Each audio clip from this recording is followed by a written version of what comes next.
Hello, crafty friends. It's Danielle from parentingandpapercrafts.com, a blog where motherhood and card making intersect. Welcome back to my channel.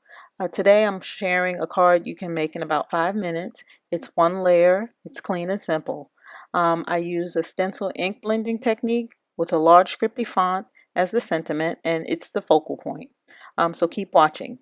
And as always, if you like what you see, please like, share, comment, and subscribe. I thank you in advance for watching, and I'll talk to you next time.